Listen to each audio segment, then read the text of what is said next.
1년에 여러 번의 절기 예배가 있는 것은 잘 아시죠? 그 중에 한 절기가 오늘 우리가 드리고 있는 부활절이 되는데요.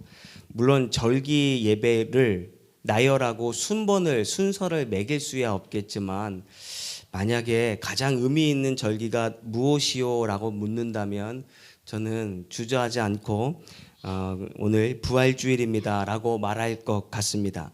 왜냐하면 만약 예수 그리스도의 부활이 없었다면 오늘날의 교회의 탄생도 없었기 때문입니다. 여러분 생각을 한번 해보세요. 지난주에 말씀을 드렸던 대로 수많은 군중이 예수님이 입성하실 때 얼마나 열광적으로 예수님을 맞이했습니까? 그런데 그들의 기대와 전혀 다른 상황들이 펼쳐지자 군중들은 마음이 돌변했습니다. 심지어 3년 이상 예수님을 따랐던 제자들도 야 이거 아닌 것 같은데 하면서 어떤 이는 예수를 팔기도 하고 어떤 이는 빨리 가서 내 목숨이라도 살아야겠다라고 도망치기도 했습니다. 그리고 실제로 예수님이 십자가에 돌아가셨는데 조금의 기대를 했던 이들도 있었겠지만 전혀 그 기대가 삶 가운데 나타나지 않았습니다. 정말 예수님은 그대로 십자가에 힘없는 어린 양과 같이 돌아가셨죠. 근데 만약에 더 이상 그 돌아가신 다음에 더 이상의 어떠한 결과가 나타나지 않았다라고 가정을 해 보십시오.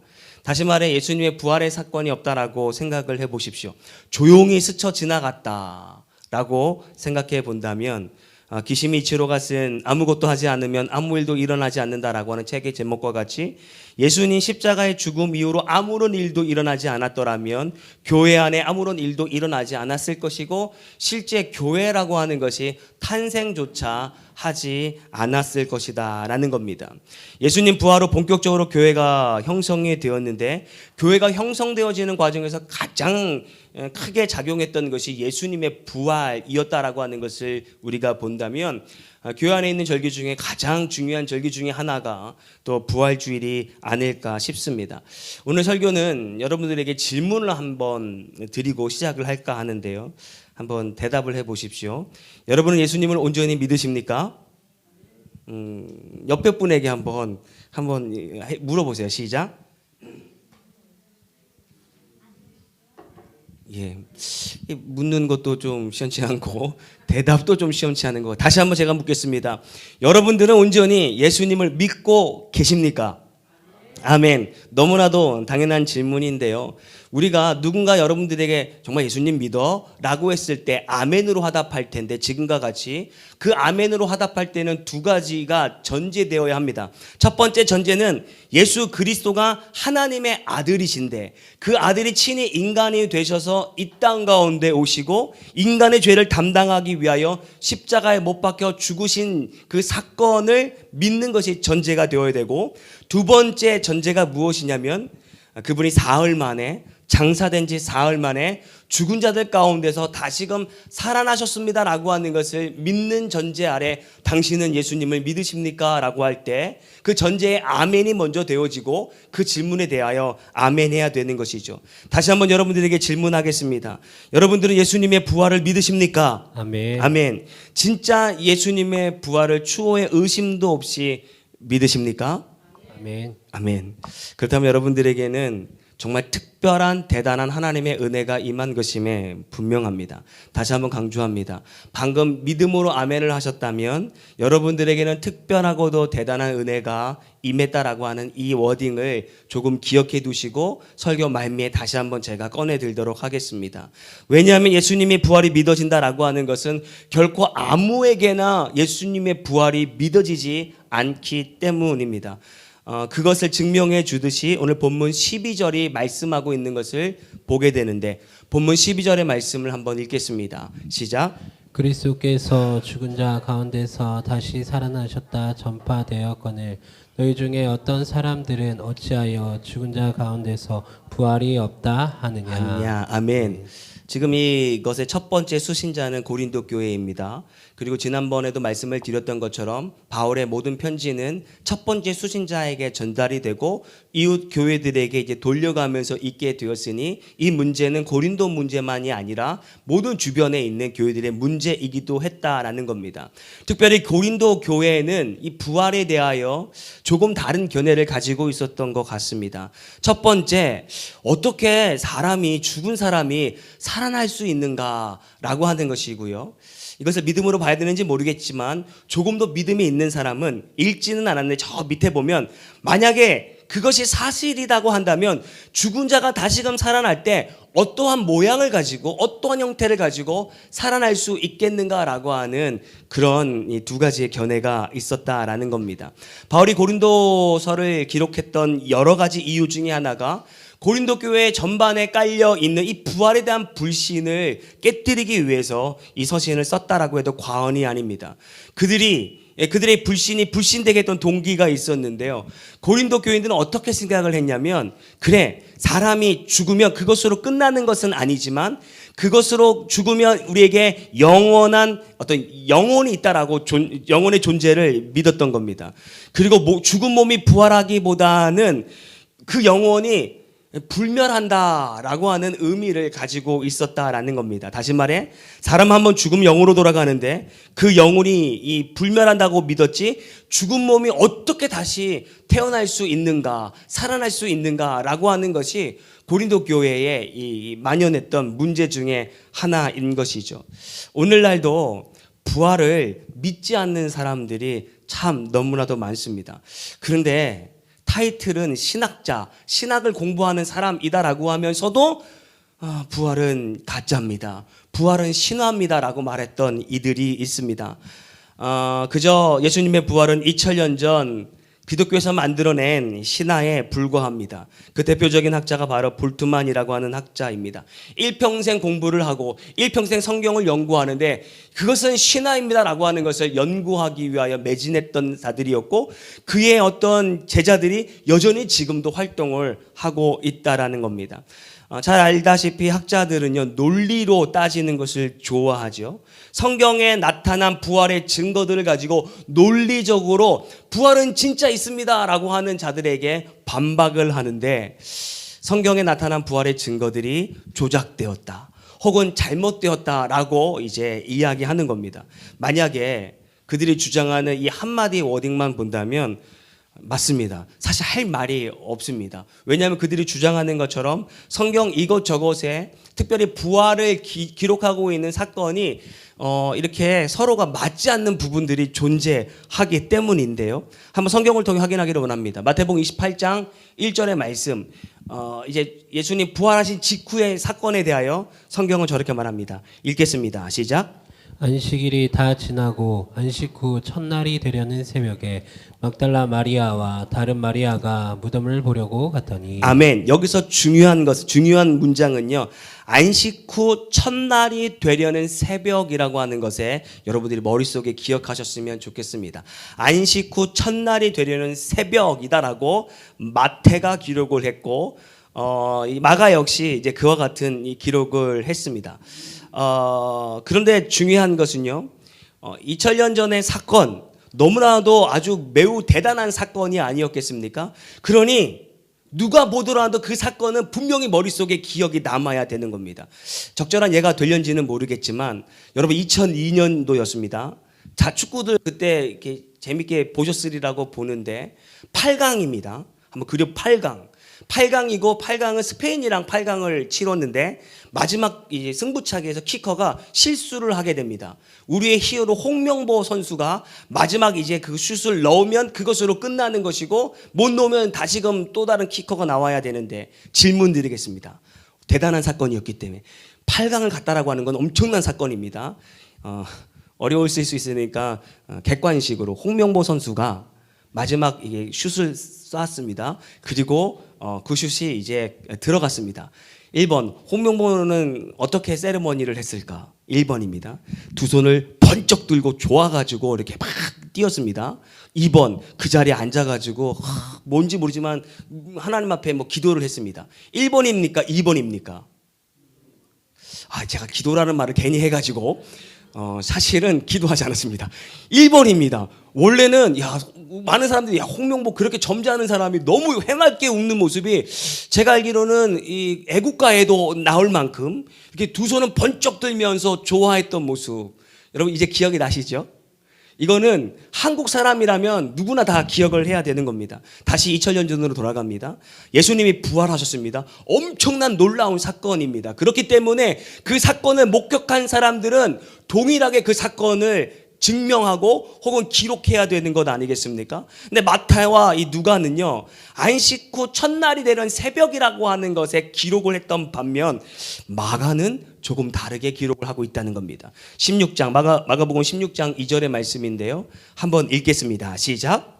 안식 후 첫날 매우 일찍이 해 돋을 때에 그 무덤으로 가며. 안식 후 첫날 매우 일찍이 해 돋을 때라고 하면 뭐야, 똑같은 새벽이 아닌가라고 주장할 수 있지만 이 예수님의 어떤 부활을 가짜다라고 반박하는 이들은 이 본문의 이 원어를 분석하고 이거 봐, 아니잖아, 서로 동일한 것을 봤는데 틀리게 말하고 있잖아 라고 하는 하나의 근거가 된다라는 거예요. 같은 뉘앙스이지만 원문으로는 다른 말입니다.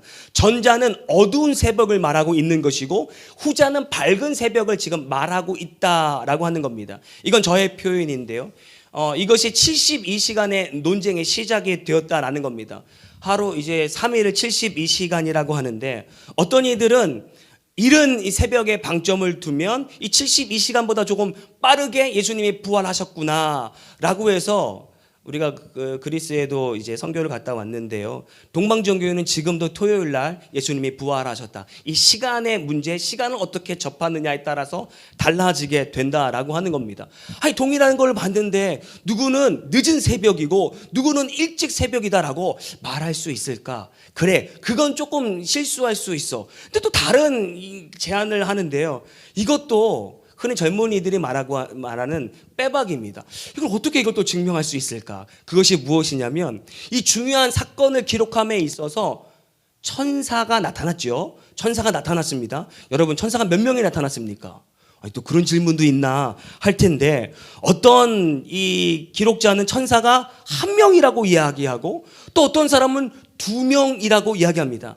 여러분들은 천사를 많이 보셔서 별로 심각하지 않을 수 있는데 인생에 있어서 천사를 만나는 일은요, 정말 매우 드문 일입니다. 그렇기 때문에 천사를 한 명인지 천사가 2명인지에 대해서는 분명히 증언할 수 있어야 된다는 것이죠. 제가 기억하는 것은 지금부터 이제 2년 전인데, 은율이가 태어났을 때 여자 간호사가 4명이었습니다. 그 4명 중에 하나는 조금 나이 든 사람이었고 또 한 사람은 매우 젊게 보였습니다. 그리고 남자 의사가 2명이 있었었고, 저에게 이 젊은 이 간호사가 가위를 주면서 탯줄을 자르라고 하는데 어떻게 잘라야 될지를 몰라가지고 버벅버벅거리고 있을 때 대신 잘라줬던 기억이 지금도 10년이 지난 지금도 생생하게 난다라고 하는 것입니다. 그저 이 탯줄 하나 자른 사건도 생생하게 기억하고 그때 그 방 안의 구조가 기억이 나는데, 내 평생에 보지도 못했던 천사가 나타났는데 그 천사가 1명인지 2명인지 서로 일치하지 않는다라고 하는 것은 예수님의 부활은 거짓입니다라고 주장하는 이들에게 너무나도 좋은 먹잇감이 될 수 있다라는 겁니다. 마태복음 28장에 이런 이야기가 있습니다. 주의 천사가 하늘로부터 내려와, 천사라고 하는 것을 단수로 썼습니다. 마가복음에는 무덤에 들어가서 흰옷 입은 한 청년이라고 합니다. 천사라고 하는 내용이 없어지고 청년이라고 말하고 있습니다. 물론 흰옷을 입었다라고 하는 것이 천사로 미루어 짐작할 수 있는 겁니다. 논란은 누가복음입니다. 문득 찬란한 옷을 입은 2 사람이 곁에 있더라. 천사가 1명이 아니라 2명으로 늘어난 겁니다. 요한복음에서도 한 천사를 이야기하는 것이 아니라 2 천사를 이야기하는 겁니다. 그들은 이러한 근거를 가지고 예수 그리스도의 부활이 거짓이고 조작이고 날조된 사건이다라고 말하게 되죠. 그래서 예수님의 부활 사건 이후에 초대교회 안에서는 부활에 관하여 여러 가지 설들이 나타났는데, 거봐, 예수님 부활 이거 조작설이야 라고 말하는 이들이 있고, 제자들이 예수님을 너무나도 보고 싶은 나머지 환영으로 착각한 거야 라고 하는 설도 있었습니다. 또 어떤 설들이 있었냐면 거봐 여인들이 봤더니 천사가 숫자가 달라. 이것은 애달품, 예수님을 보고자 하는 그 애달품이 만들어낸 하나의 조작, 꾸며낸 이야기야 라고 하면서 그때나 지금이나 예수님의 부활에 대하여 믿지 않는 이들이 적지 않다는 겁니다. 그래서 교회 안에서도 대놓고 말은 못하지만 부활에 포커스를 맞추는 것이 아니라 불멸의 포커스를 가지고 있었던 이 고린도 교회의 문제가 어느 정도는 이해가 될 수 있다라는 겁니다. 그래서 제가 신학자는 아닌데요, 적어도 그들이 평생을 연구하며 예수님의 어떤 부활이 신화라고 주장하는 이 주장을 간단하게 반박할 수 있는 것이 있는데요, 비록 서신서마다 숫자는 다르고 시간의 개념은 약간 다를 수 있지만 그들의 의견이 일치하는 것이 있습니다. 이 4명의 서신서, 이 기자들이 일치하게 기록하고 있는 것이 있다면 따라가겠습니다. 예수님이 살아나셨습니다. 동의하시면 아멘. 네. 예수님이 살아났다라고 하는 것은 A, B, C, D 기자 모두가 다 동일하게 증거하고 있다라고 하는 것입니다. 사실 천사가 나타났다라고 하는 것도 놀라운 일인데 그 천사가 나타났다라고 하는 이 놀라운 사건을 1명인지 2명인지 분간이 안 갈 만큼 그 즉시로 더 놀라운 일들이 발생했는데 죽은 예수님이 진짜 살아나셨다라고 하는 사실이죠. 이 신학자들은 이 놀라운 사건을 보지 아니하고 이미 자기가 정해놓은 어떤 이 전제, 예수님 이 부활의 사건은 거짓이야, 조작이야 라고 하는 이 결론을 내어두고 성경을 이제 찾는 저들의 안타까운 모습을 봅니다. 또 홍해 사건도 저들은 이렇게 말합니다. 홍해 사건 안타깝지만 그거 홍해 아닙니다. 바다를 어떻게 사람들이 건널 수 있겠습니까? 그것은 그 지역을 가보니 그건 바다가 아니라 검은 빨간색 갈대밭이었습니다 라고 이 홍해 사건을 폄하하는 학자들도 신학자들도 있습니다. 그래서 홍해 도화 사건이 아니라 갈대밭 가름 사건이다라고 그 사건을 폄훼하는 이들이 있습니다. 저는 그들에게도 되묻고 싶습니다. 그것이 홍해가 되었건 그들이 주장하는 갈대밭이 되었건 결과가 무엇입니까? 하나님이 그들을 그 가운데로 가르고 지나가게 하셨고 혹은 수장이 되었건 메모리 되었건 당신들이 말하는 것처럼 갈대밭에 사람들이 매장될 수 있다라고 하는 것도 차라리 얼마나 은혜가 되는지 모르겠다라고 하는 것입니다. 세상 사람들은 예수님의 부활을 믿지 않습니다. 믿지 않으니 교회에 아무리 우리가 복음을 들고 나가 전도한들 교회에 오지 않는 겁니다. 만약에 부활이 믿어진다라고 하면 당연히 세상 가운데 있는 것이 아니라 복음 가운데 있는 것이고 복음이 전파되어지는 이국 가운데 있어야 되는 것들은 사실인데 믿지 않기로 작정하면서 온갖 핑계를 대고 그거 다 거짓이야, 너희 지금 속고 있는 거야 라고 하면서 전도하는 이들을 비웃기도 하죠. 근데 중요한 거는요, 제가 오늘 드리고 싶은 중요한 것은요, 교회 바깥에 있는 예수 믿지 않는 사람들이 부활에 대하여 의심하거나 믿지 않는 것은 지극히 당연한 결과인데요, 교회에 있으면서도 교회 안에 있으면서도 부활을 믿지 않는 사람들이 있다라고 하는 것이 너무나도 놀랍고 안타깝다라는 겁니다. 그것은 오늘날의 문제가 아니고 2000년 전 바울의 시대도 마찬가지였던 것이죠. 그래서 바울이 말합니다. 12절, 어찌 너희들 가운데 죽은 자 가운데 부활이 없다라고 떠들고 있느냐라고 말하는 것이죠. 여러분, 바울이 지금 거의 한 장을 할애해서 예수 그리스도의 부활이 참이고 너희들도 부활할 것이야, 이 부활을 증명하고 있을 때 어떠한 심정으로 기록했을까? 이 편지는, 글은 그 사람의 심정과 그 사람의 상황을 알 수가 없잖아요. 언제 한번 대학교 때였어요. 기독교 상담 심리학인데 그 교수님이 상담을 가르쳐 줄 때 좀 재미나게 가르쳐 주기 위해서 성경에 등장하는 여러 인물들, 우리 MBTI라고 하잖아요. 여러 인물들에 대해서 MBTI로 이 사람은 어떤 성격을 가지고 있어. 그리고 이 사람은 뭐 우울증이 있고 다혈질이 있고 담즙질이 있고 하는데 아마도 이들이 사건에 나온 이 상황과 그들의 표현을 보면 아마도 이런 것이야 라고 나열한 것이 있는데요. 주목할 만한 사실은요, 제가 바울의 이 성향과 일치했다 라고 하는 겁니다. 잘 들어야 됩니다. 제가 바울과 동일하다는 것이 어디 가서 우리 목사님 바울과 동일해, 그것이 아니라 바울이 가졌던 MBTI가 내가 가지고 있고 그분의 어떤 프라이버시가 있기 때문에 그분이 무슨 질이다라고 말할 수는 없지만 그분이 가졌던 이 성질이 저와 같다라는 겁니다. 그러면서 제가 자신 있게 말할 수 있는 것은 동일한 성향을 가지고 있기 때문에 아마도 이런 말씀을, 이러한 것들을 기록하고 교회에게 편지할 때는 아마도 이러한 마음을 가지고, 이런 심정을 가지고, 이런 감정을 가지고 전달하지 않았겠는가. 제가 이제부터 12절부터 19절까지의 이 말씀을 바울이 어떤 심정으로 얘기했나 제가 읽어드리도록 하겠습니다. 감정이 잘 전달되어야 할 텐데 12절, 13절입니다. 그리스도께서 죽은 사람 가운데서 살아나셨다고 내가 그토록 당신들에게 전파했는데 어찌 너희들 중에는 죽은 자의 부활이 없다라고 떠들어대는 사람이 있냐. 만일 죽은 자의 부활이 없다면 예수님의 부활도 믿지를 못하겠네? 만약 그리스도가 부활하지 않았다면 우리의 전파한 것이 헛것이다. 전라도 말로 뻘짓하는 것이다. 지금 믿고 있노라면서 신앙생활하고 있는 너희의 신앙도 거짓이고 헛것이 될 것이다. 더 중요한 것을 말해줄까? 그리스도의 부활이 없으면 너희는 영원히 사망 안에 갇혀 있게 될 거야. 한마디로 니네 인생 망하는 인생이 되는 거지. 만약 너희가 그저 믿노라고 하면서 이 땅 가운데에서 그 복을 받으려고만 예수를 믿는다라고 한다면 너희 참 불쌍하다. 그치?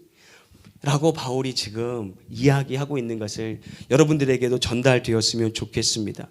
그러면서 그 불쌍한 영혼들, 구원은 없어, 아니 부활은 없어 라고 하는 그 불쌍한 영혼들에게 바울은 20절과 21절에 다음과 같이 말하고 있다는 겁니다. 읽겠습니다. 시작. 자 가운데서 다시 살아나사 잠자는 자들의 첫 열매가 되셨도다. 사망이 한 사람으로 말미암았으니 죽은 자의 부활도 한 사람으로 말미암는 도다. 제가 세 번역으로 읽겠습니다. 그러나 이제 그리스도께서는 죽은 사람들 가운데서 살아나셔서 잠든 사람의 첫 열매가 되셨습니다.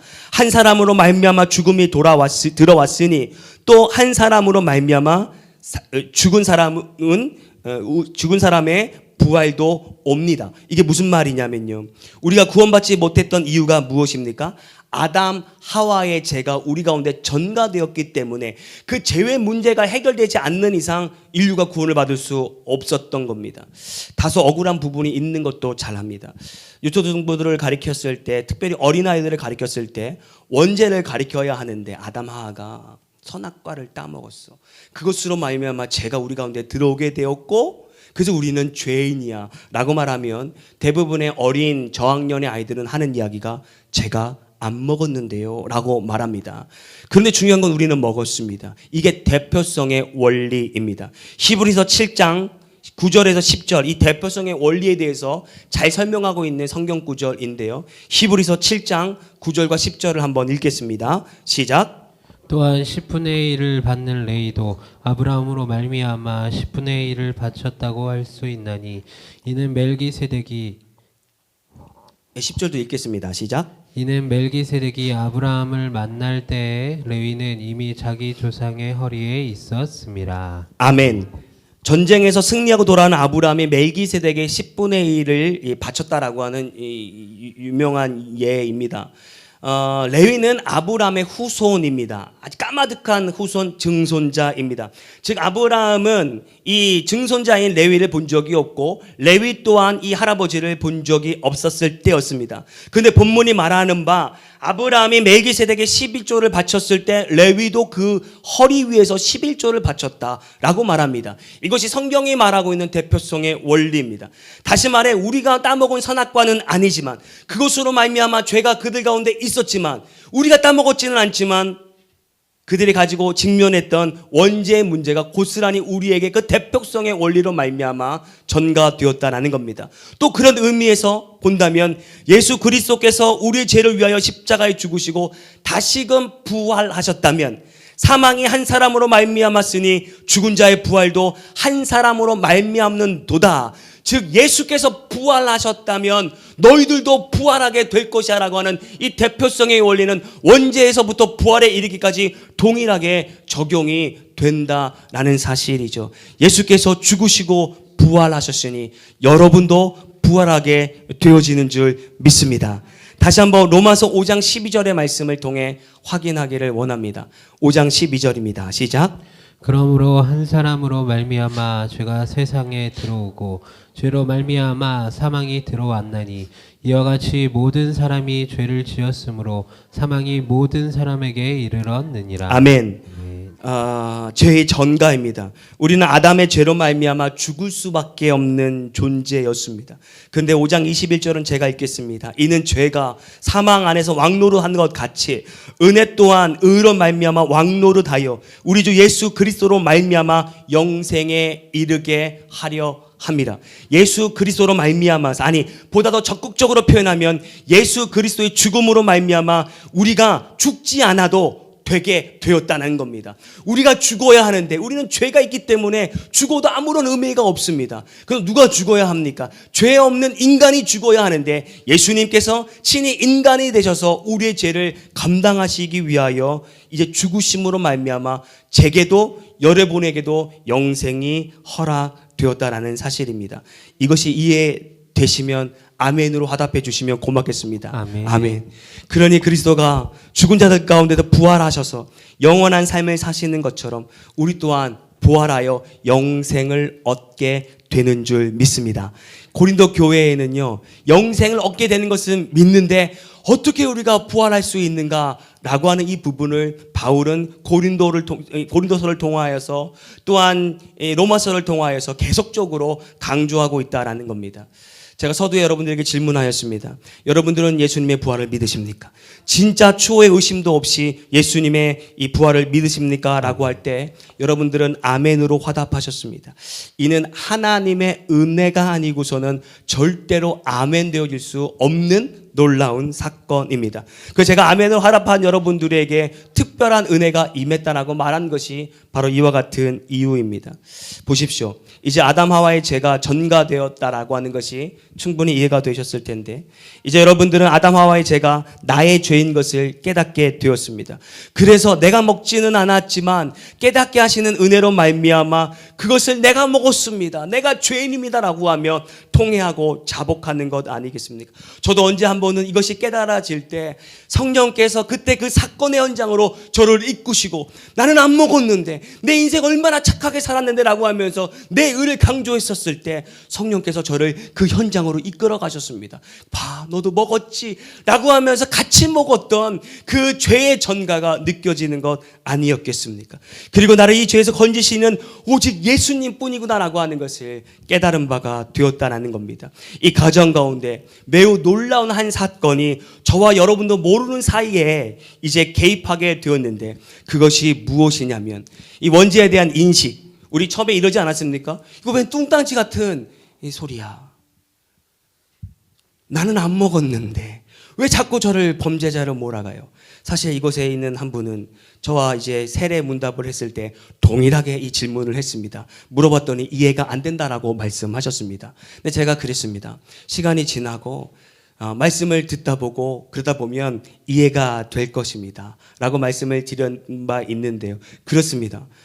지난날에 나는 이게 왜 나의 죄지? 어떻게 이것이 나에게 전가되었다라고 하는 것이야? 라고 하는 입장을 취했던 교만한 우리들. 그저 그건데 그럼에도 불구하고 그것이 나의 죄로 믿어짐은 무엇이냐? 그것은 전적인 성령의 중보하심이 없다면 믿어질 수 없는 사건입니다.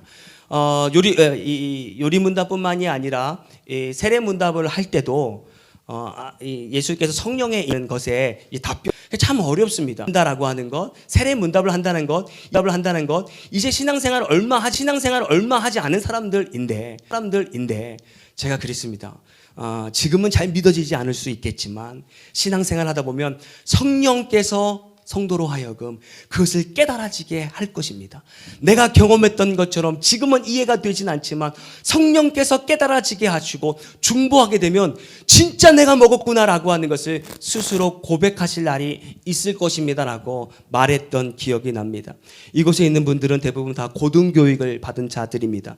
그래서 옳고 그름을 판단할 수 있는 분들이죠. 인지 능력이 충분하다라는 말입니다. 다시금 세상에 믿지 않는 사람들을 소환해 봅시다. 왜 그들은 원죄를 심각하게 인식하지 못하는 건가? 당연히 깨닫지 못했기 때문입니다. 그들이 깨닫지 못하면 성령께서 그들 가운데 개입하지 않았다라고 하는 결론을 얻게 되는 것입니다. 이제 다시금 깨달은 여러분들을 소환해 보십시오. 나는 그것이 어떻게 믿어지게 되었는가? 설교를 듣다 보니 좀 이해가 되는 것 같아.